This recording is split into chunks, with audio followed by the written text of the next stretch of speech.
Chill. Yeah. Arrow. Arrow. Arrow. Arrow. Yo, what up, man? Jackson 1616 back at it again. Creator and host of One Mic Stand. Also, 1/3 a Sex with Strangers. Shout out to seeing Juice. What up?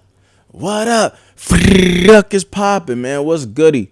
Look, listen, you already know what day it is. It's fucking Thursday. It's time for the episode, for the weekly episode. Who give a fuck if I dropped 3 joints last week? Who give a fuck if I was on live for 4 hours on Tuesday night? Who give a fuck, man? We got to keep the schedule. We got to keep this shit rolling. We got to keep this shit consistent. You know, bitches love consistency, nigga. Bitches love consistency, nigga. Bitches love consistency, nigga. You know what I'm saying? Y'all know I don't got on no pants, nigga.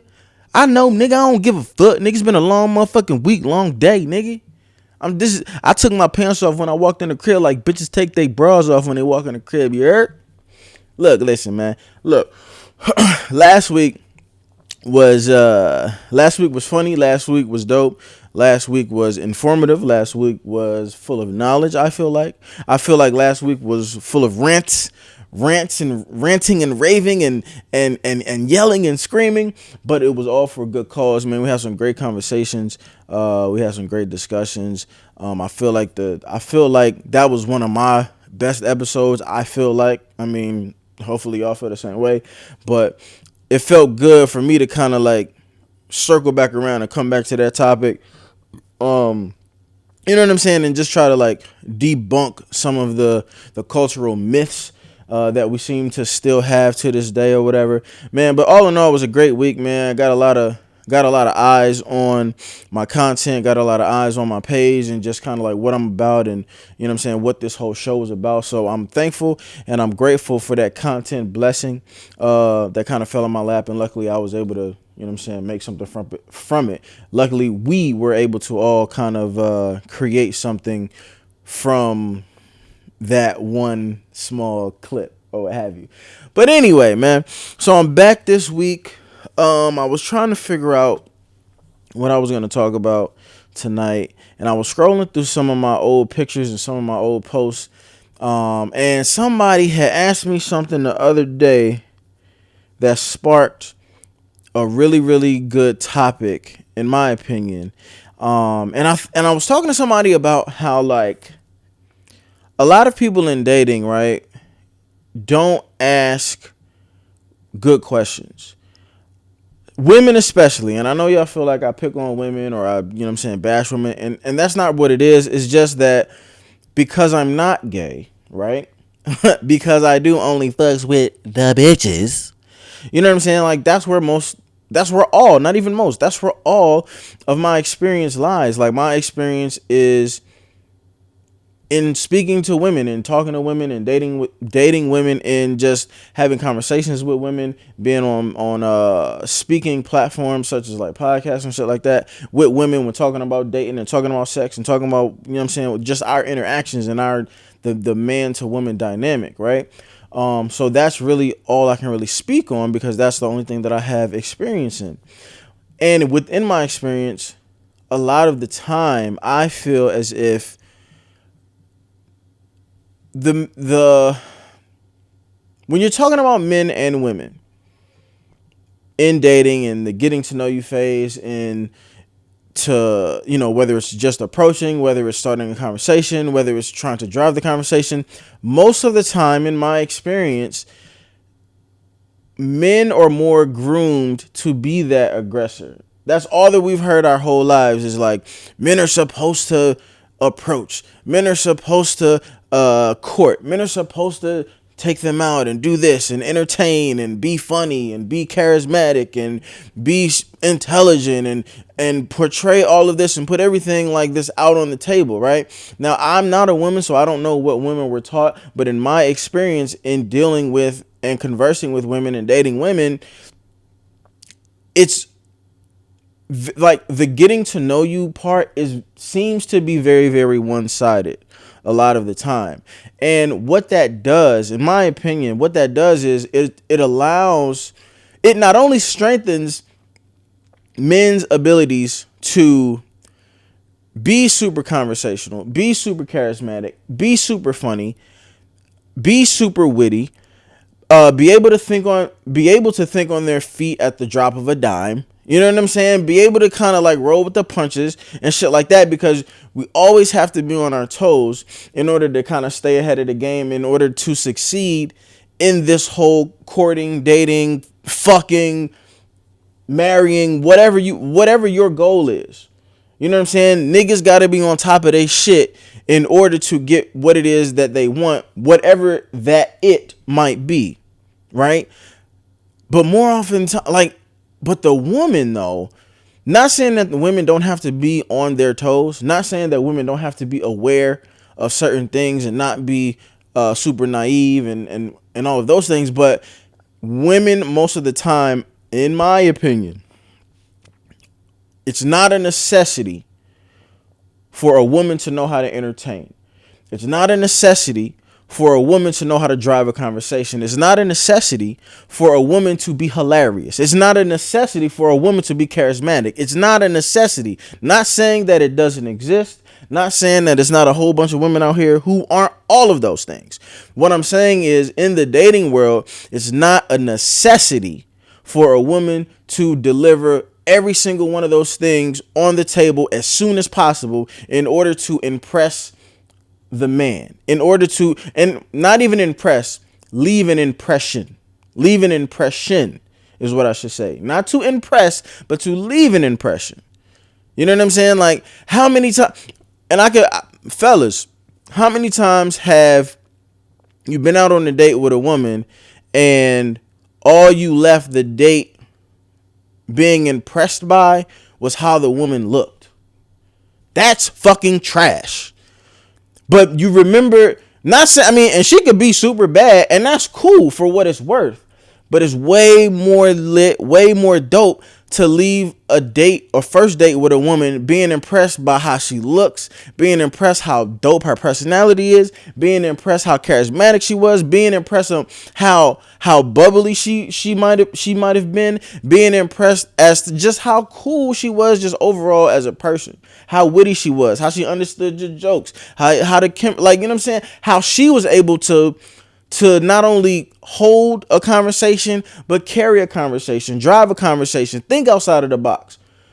Not be so concerned with what you're going to think about her, where she is kind of like super shy or super like in a shell of herself, because she's afraid of how you're going to view her. And what I also think that it does, because we kind of live in a culture where it's really just kind of up to the man to, you know, lead, I guess, if that's what you want to call it, but to lead everything, lead the date, lead the conversation, lead the funnies, lead the wittiness, like lead every, like, it's almost like we're taught to have the woman like mirror whatever the man's energy is, to mirror whatever his vibe is, to mirror whatever his movements are. And that's weird to me. That's weird to me, because if you're mirroring what someone else's energy and what someone else's vibes are, you're not really being who you are. And by you not really being who you are, you're really not giving that other person the fairest opportunity to make their decision on whether or not they want to continue to pursue something with you. But that's a whole nother topic. That's a whole nother conversation that we can have another time. What I really, really, truly wanted to focus on within this episode is questions. I feel like a lot of women, I don't know if I should say a lot or if I should say some. I feel like sometimes women get into situations where they find out that the nigga that they thought that they had, the nigga that they thought that they liked, the nigga that they thought that they loved, the nigga who they're fucking, and then something happens where they get to a certain point and they figure out, damn, this ain't the nigga who I fell for. This ain't really you. This ain't the nigga who I thought that I liked. The nigga that you showing me now down to 8 months, 12 months down the road is not the nigga who I thought that you were within those first 4 to 6 months. I'm not saying that niggas don't have nothing to do with that. Some niggas are really, really good at acting. Some niggas are really, really good at lying. Some niggas are really, really good at portraying. Some niggas is really, really good at all of those things. But some women are really, really bad at asking questions that are quality. And I go back to, I think the reason that a lot of women are so trash at that is because there's not a necessity growing up as a girl or as a young lady or as a grown woman to really, really, really tap in to being able to be a master of conversation.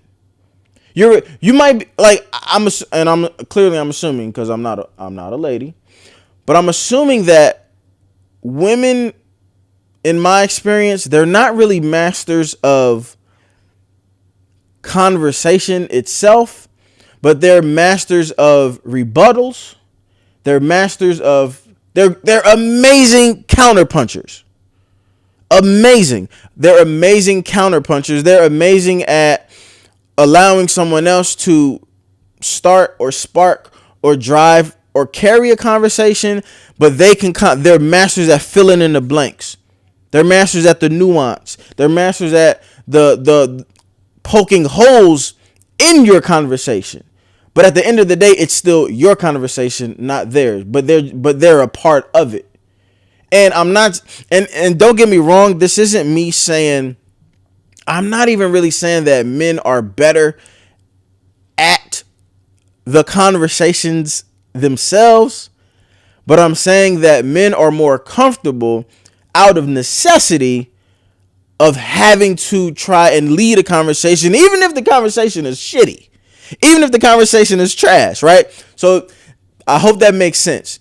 Even if I'm the nigga that I'm trying to describe right now, I can feel super duper comfortable trying to drive this car. I'm in the driver's seat of the conversation car. I just don't know how to drive well, is what I'm saying. You know what I mean? So the reason I say all of that is to say, like, I honestly feel like women just ask shitty questions. And because you kind of ask bad questions, or because you're not the best at asking questions or wording questions in a way that's going to get niggas to talk. Some niggas just not going to talk regardless. I get that. But sometimes it's the way in which you formulate a question. It's the way in which you deliver it that is going to really, truly prompt or allow you to just kind of sit back and now just listen to people fucking tell you who they really are. And I don't really think women are the greatest at that. And I could be wrong. Maybe I'm just not around in my, just in my life. Maybe I haven't been in front of a whole bunch of those women. I've been in front of a few, but not a whole lot, where the conversation and the line of questioning is just like, damn, like this is a super inquisitive ass motherfucker. And like, but intelligently though, but intellectually though, like not inquisitive and like, where you at, where you going, what you like, not just machine gun questioning, where it's just like you just asking a whole bunch of shit, but asking really, really, what's the word or the term that I'm looking for? Damn, I can't think of the word. Precise. Asking very, very precise questions where you don't have to really spend a lot of time formulating it, but the answer is going to be extensive and it's easy to understand. I'll give you an example because I'm doing a lot of rambling. I'll give y'all an example, man. I made up a list a few years ago while on the Sexual Strangers pod, and I basically called it like the Jackson Five, and it was pretty much like a list of 5 questions that I felt like you should ask a woman prior to moving into like the relationship stage with her. And I'm not saying these are not. I mean, you can ask them on a first date if you want. Good luck. But these are not first date questions. They are not. I repeat, they are not first date questions. But I do have a list of 5 questions that I feel like if you're dating someone and you feel like that you're probably going to take it to a more serious level pretty soon, I feel like you should not fucking do that until you ask these questions. And obviously I'm a man, so I said this is what you should ask a woman that you're dating, but I feel like the questions are unisex. So I feel like I'm giving y'all niggas some game right now. Obviously I'm gonna go through the list and I'll try to even answer them myself. All right. So, all right. So number 1, and these are really they're in no particular order. So it's not like you gotta. I just wrote these shits down as they came to my head, right? So the first one, I said, whenever you're feeling depressed, what steps do you take to pull yourself out of it? And I feel like this is a really, really good question because, for one, I feel like if you've lived a few decades, you know, if you're mid-20s at the youngest, I think that there's probably a good possibility that you have tackled depression, even if it's in the most minute amount. You know what I'm saying? Not saying that it was a major, you know, dealing with depression where you might have been suicidal or actually tried to kill yourself or take yourself out. But I feel like just as human beings, right? I feel like we just go through different seasons and different lulls where we're not feeling like ourselves, where we don't have that same energy. We don't have the same motivation. We don't have that same giddy up. You know what I'm saying? And sometimes you could just feel it. You could feel that you're off, but you don't exactly know why you're off, because maybe nothing actually happened to trigger you being off, but you know that you're off or whatever, right? And sometimes, like for me, right? Sometimes it could last a day. Sometimes it could last, a week. Sometimes it might last you a month or some months. And, God forbid, sometimes it might take some people, it might last some years. You know what I mean? But I do think that normally, just as a regular human being, I think that we kind of do tend to go through these sections of our lives where we don't have everything together. You know what I'm saying? And it can bring you down. It can bring you down sometimes, but that's the part that's normal.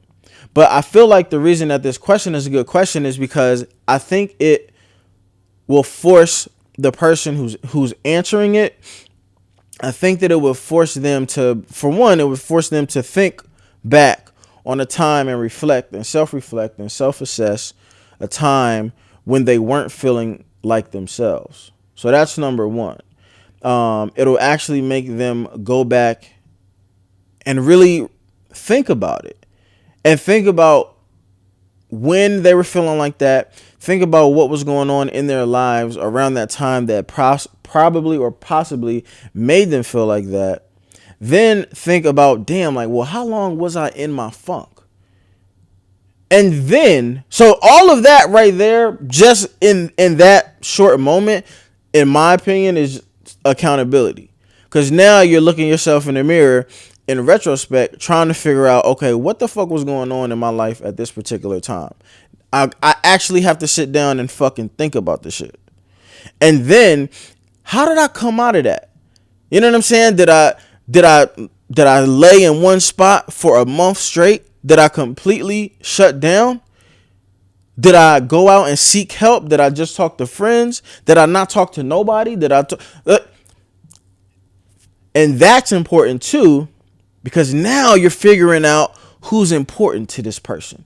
Who does this person run to? Who does this person go to in times of trouble, in times of struggle? Or do they go to nobody? You know what I'm saying? Like, because all of those things, what it does for me, it peels back layers without you having to peel back layers. Because, for instance, right, if you're trying to figure out who they spoke to, now you kind of know who their go-to person is. And you got to figure out, okay, well, why is this person their go-to person?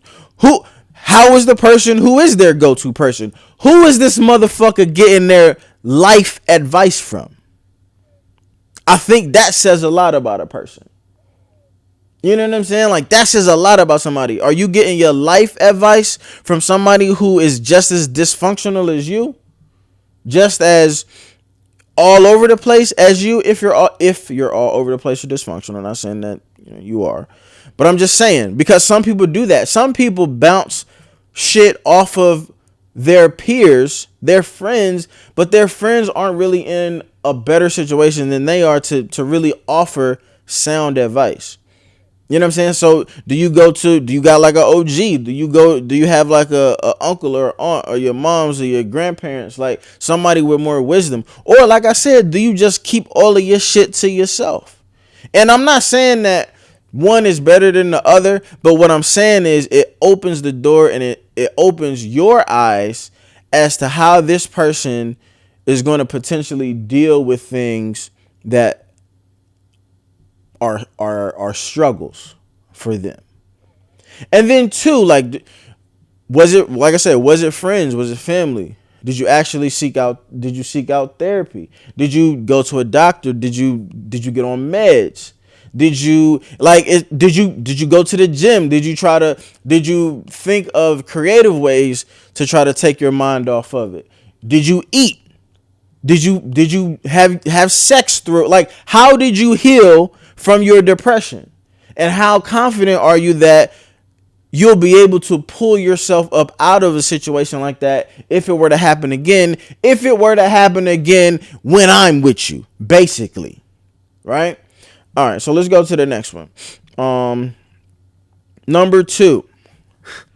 Walk me through what the perfect evening of sex with your man would look like. Spare no details. Now, that probably sounds funny. Probably sounds a little creepy. But like I said, these aren't first date questions. But if you want to ask that shit on the first date, my nigga, like, feel free. Go ahead. The reason I feel like this is important,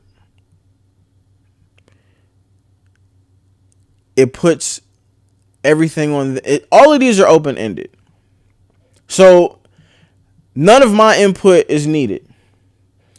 I don't want you to explain, because again, going back to a lot of the times women mirror men's energy. Fuck that. I don't want my energy to be mirrored. Honestly, this is probably a good question to ask before y'all even fuck, before y'all have sex. Because now it's telling me a couple of things. It's going to tell me, for one, it's going to tell me what you're into. It's going to tell me what things are your favorites. It's also going to tell me what you're comfortable with not omitting from what you actually like, right? For instance, last week we was just talking about the nipple sucks, the nipple licks, the ass licks, and the anal play, and all that, whatever, right? If somebody asked me to describe what a perfect night of sex would be with my girl or my lady or whatever, I'm gonna add all of the things that I definitely want to have done. But if I don't feel super duper comfortable with that person, there might be some things that I leave out. But my point is the things that I put in there, that's the level of openness that I have. Now, some people might put absolutely everything in there, no matter how crazy and wild it is, which is even more dope because now you at least get a chance to see how comfortable that this person is with you as far as discussing something as, taboo as sex or whatever. So it lets you know how open they are. It lets you know what it is that they actually like. It also lets you know what their level of imagination is, because they got to create this story from scratch. They got to create this night of what would be perfect for them. They got to create that on a blank canvas with no help from you, with not being able to match your energy or to mirror your energy or your vibes or nothing like that. Nah, you tell me exactly what it is that would make a night of sex perfect for you. And then also what it does, in my opinion, is it opens up that line of communication. It opens up that line of communication right then and there as to, this isn't me trying to get you to, this isn't me basically trying to get it's not a blueprint, but it's more so I'm trying to see how open-minded and how comfortable you are having these conversations. Because like, if you're in a situation where you ain't had sex with somebody yet, some women think if we talking about sex, that's going to make the nigga think that we about to have sex. No, you could talk about, I don't know about other niggas, but you could talk about sex to me and we never fuck or whatever. But some people don't even have the ability to talk about it. And I know personally that's not somebody that I could fuck with on a serious level.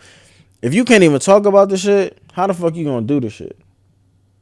You know what I'm saying? So that's why it would be an important question for me, because it would just open up the line of communication so that I can see like, okay, this person is cool with actually just discussing, her likes and her dislikes and the things that are her favorite things to do versus the things that she might want to try or whatever. But you know what I'm saying? At least I know that this person knows exactly what it is that they want. They know what they want. They're not afraid to say what it is that they want, what it is that they like. That's something that's important to me in regards to a person that I would potentially be with. So, number 3, what do we got? I like this one. What must your man value that would make what you bring to the table priceless? Another open-ended question. Let me read that again, just so it makes sense.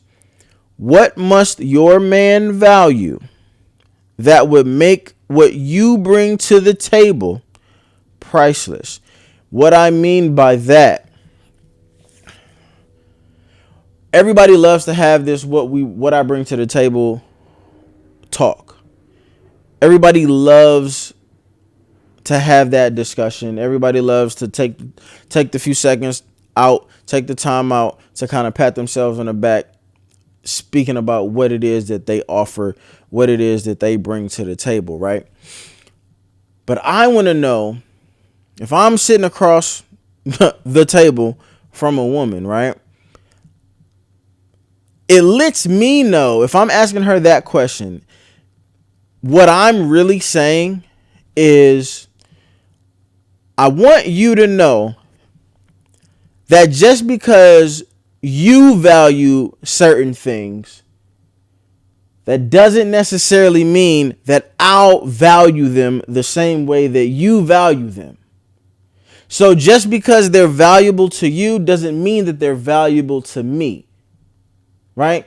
So, like I said, what does your man have to value that makes whatever it is that you bring to that table, those things are priceless? And I think what it also says is, the way that in my head, what it says, what do you bring to the table that no one else in the world can bring? And what that breaks down to in my head is, who are you? Who are you? Not what have you accomplished, not what kind of money do you make, not where did you graduate from, not what do you drive. Who are you, though? What do you bring that cannot be purchased, that cannot be acquired, that you cannot go to school for? That's because when you're me personally, right? That is what I value. I value who people are. I value what character is. I value the things that literally no one else can bring. So we're not talking about nothing tangible. But I'm only one person. I'm only one person who sees value in those types of things. Now, if you're sitting across from a man who sees a bunch of value in things that you've accomplished, who sees a bunch of value in the type of money that you make, who sees a bunch of value in what you drive and where you live and what you wear, and you know what I'm saying? All of those things. And I'm not knocking any of those things. I'm just saying those things aren't priceless to me. They can be acquired, they can be attained, they can be lost. But who you are at the core, that is what is priceless to me. So again, I would say the question is, what must your man value that would make what you bring to the table priceless? And it would be interesting to hear.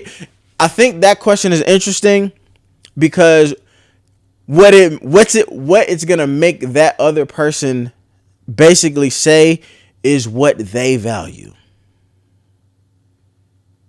You get what I'm saying? Because it's easier for people to kind of wiggle their way out of the question of, yeah, so I mean, so what do you value exactly? What's your morals and what are your values? Like, that's that's not a bad question, but I feel like it's a question where it's worded how you can give a cookie cutter answer. And it's open ended, but it's really not open ended because it's a super cliche question. You know what I'm saying? I just feel like it's a way to understand not only what they think is important, but it also will give you perspective on whether or not they're aware on if what they think is important. Do they also think that everybody else in the world thinks is important? Because those are two totally different things. What I think is important might not be nobody else in the fucking universe that values the same shit that I value, and vice versa. But I think that that's important to have your values aligned. Like, you know what I'm saying? Like, if I value cars and a big house, I can't be with a person who really don't give a fuck about none of that. They could take it or leave it. Like, you know what I'm saying? Like, that's not gonna work. And I don't think at the age that we are, I don't know if you can really alter someone else's values to align with yours if they not already there. I don't know if that can be done. I'm not sure. What else we got? Oh man, number 4. Without subliminally bashing your ex, tell me something that you did to contribute to the failure of your last relationship. That's one of my favorite questions. Because that's really, really hard for people to do. That's really, really difficult, I think, for people to do. Without subliminally blaming your ex. What was something that you did to contribute to the failure of your last relationship? That's just straight up an accountability question. Straight up and down. And when I ask people that question, I pay attention to how quickly they answer. Cause I kind of feel like if you answer too quick, I don't know, man. I think you just kind of had it like waiting in the holster, like waiting to say like some. I don't know. That's unfair. I'm not gonna say that. That's not fair. But I do pay attention to like how hard somebody thinks about that answer before they answer it, and I think that's a question where it says a lot if a person cannot answer it. I think that says a whole lot. Where you can't think of one thing that you could have maybe done a little bit better. Because, and this is a whole different thing, man. But that's the one reason that I can think of why it pays to be faithful. Because when people cheat, right? When niggas cheat, the woman that they cheated on, it makes them feel like they did nothing wrong. So niggas out here who might be cheating right now, I challenge y'all niggas, man. Don't fucking cheat, bro. Break up with her and tell her to her face why you're breaking up with her. Tell her to her fucking face. You're doing this wrong. You're doing that wrong. You don't do enough of this. You don't do enough of that. I'm out. And that's why. There are no other bitches. There are no other hoes. There are no other women. None of that. None of that. I don't like the shit that you're doing. And for that reason, I'm out. You know what I'm saying? Because sometimes, bro, like that's the only way some people will get it. But when you cheat, you knock all of that shit out the window. Like all of that shit, they not even thinking about nothing because you cheating trumps all of their shortcomings. When you cheat, in their mind, it wipes away anything that maybe that they weren't doing or that they weren't the best at. Wipes all of that out. You know what I'm saying? So don't give them that. Don't give them that. Don't give them that satisfaction. Don't give them that cop out. That's a cop out, man. Tell them people where they fucking up, so they can get better. You know what I'm saying? But that's one of my favorite questions though, just because that's just straight up an accountability question, man. And when people cannot answer that shit, look out for them. Look out for them. And I said I was gonna answer my own questions, or I'm gonna try to. So for me, I think one thing that I was not good at is I didn't stand firm. I didn't stand firm on a lot of shit enough. I don't think I was stern. I just don't think I stood firm on things. I think I let some things slide off my back that I should not have. So in essence, that really means that my communication could have been better. My communication could have been better, could have been more direct. And a lot of times I think I left a lot of room for miscommunication. Maybe I left room for I left room for misunderstanding. I could have definitely been better in communicating more directly, and I definitely could have been better in standing firm in things that I was not satisfied with or completely happy with. So that is definitely one of the ways that I think that I contributed into the failure of my last joint or whatever, my last relationship and shit like that. Um, yeah, and you know what? I don't know how true. I don't know if this is true or not. Um, I want to say that I waited too long to ask her to be my girlfriend because I feel like that may have fed into some insecurity um on her part, like through the duration of the relationship. But the reason I say I don't know if that's true or not is because that's one thing that I did stand firm in, where I wasn't going to be rushed into anything. So I took the proper amount of time that at that time that I felt was necessary before I entered a relationship. So I don't truly know if that's something that contributed to the failure of that relationship or not.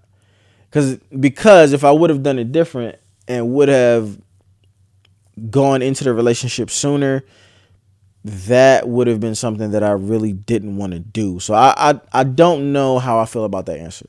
But I did still want to share it, just to leave it up for discussion or whatever. But I'm not really sure about that one. Anyway, number 5. If you, I think this is a really great one. If you could change one thing about your mom slash dad's parenting style, what would it be? If you could change one thing about your mom's or dad's parenting style, what would it be? I think this is an amazing question because this taps into so much. This taps into your relationship with your mom and your dad. This taps into any kind of childhood issues or trauma or just lingering whatever. Not necessarily trauma, but just, it gives you insight onto how your childhood went. Um, it allows you to kind of have some insight into how the person's relationship with their parents was growing up versus how their relationship with their parent is right now. And then I think it is also a question that in the black community, right, in our culture, it's like blasphemy to critique a black parent. It's like blasphemous. However, everybody has a fucking critique of how they were raised, right? People are either 100% supportive of how they were raised, whether that shit was fucking quality or not quality. You know what I'm saying? Because that's just how they were raised. So it's tough to, you got to be a super aware person, in my opinion. You have to be really, really aware to have parents who were present, parents who did their best, parents who worked their asses off to raise you in the proper way. But then to grow up and to look back and to realize, like, damn, like they probably could have done a little bit better at that. You know what I'm saying? Like that takes a crazy amount of awareness, a crazy amount of, and I'm only saying courage just because of I know how our culture is, where that's just not some shit that you're supposed to say. But it takes a lot of authenticity too to critique the way that you was raised, and at the same time think that you actually turned out decent. You know what I'm saying? Because in a way, if you're critiquing the way that you were raised, you're also critiquing yourself. You know what I'm saying? So I think it's like it's a clusterfuck of the ability to have accountability again, awareness again, to self-assess again, and to really give honest, authentic, genuine feedback to somebody who fucking loves you and to somebody who you love. You know what I'm saying? So if you can do all of those things honestly, like, that says a lot. So I think that's why that's such an impactful question. Especially if you're dating somebody black. How I would answer that question. Shit, let me read it again. If you could change one thing about your mom or your dad's parenting style, what would it be?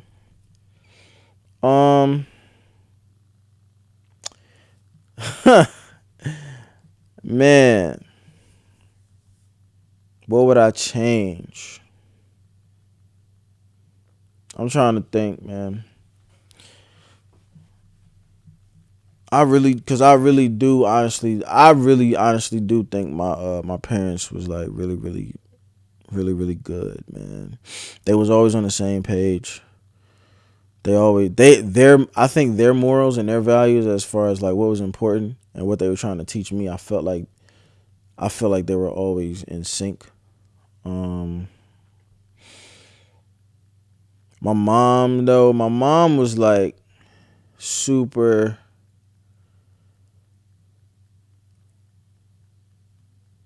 like, she was like an evil genius. Like, she was like diabolical, like, in her. I don't know if I change my punishments.